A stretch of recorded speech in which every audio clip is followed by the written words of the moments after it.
अकोला शहरातील अशोक वाटिका परिसरात डॉक्टर बाबासाहेब आंबेडकर यांच्या जयंतीनिमित्त त्यांना अभिवादन करण्यात आलं। दरम्यान समता सैनिक दलातर्फे भीमराव आंबेडकरांना मानवंदना देण्यात आली। यावेळी वंचित बहुजन आघाडीचे अध्यक्ष बाळासाहेब आंबेडकर यांची उपस्थिती होती।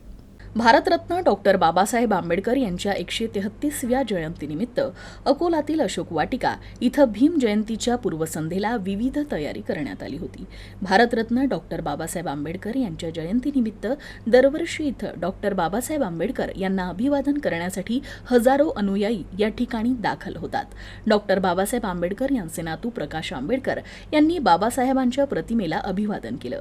प्रकाश आंबेडकरांनी देशवासियांना आणि विदेशात बाबासाहेबांना मानणाऱ्या नागरिकांना जयंतीच्या शुभेच्छा दिल्या।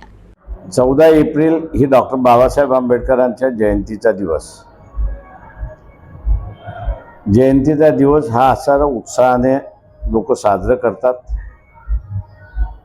आणि आज या असणाऱ्या जयंतीच्या निमित्ताने जी काही मला 2-4 ठिकाणची माहिती आलेली आहे त्या याच्यामध्ये की आम्ही संविधान वाचू अशा रीतीचा एक प्रतिज्ञा काही जणांनी घेतली अशी परिस्थिती आहे। मी ही प्रगल्भता मानतो आणि व्यक्तीबरोबरच बाबासाहेब आता वैचारिक सुद्धा मान्य व्हायला लागलेले आहेत समाज व्यवस्थेमध्ये।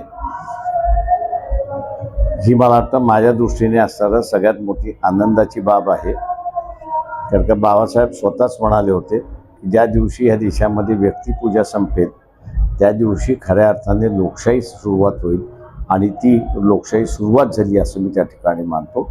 सर्व भारतीय नागरिकांना, परदेशातल्या नागरिकांना बाबासाहेब आंबेडकरांच्या जयंतीच्या निमित्ताने शुभेच्छा आणि आनंदित दिवस जावो ही अपेक्षा।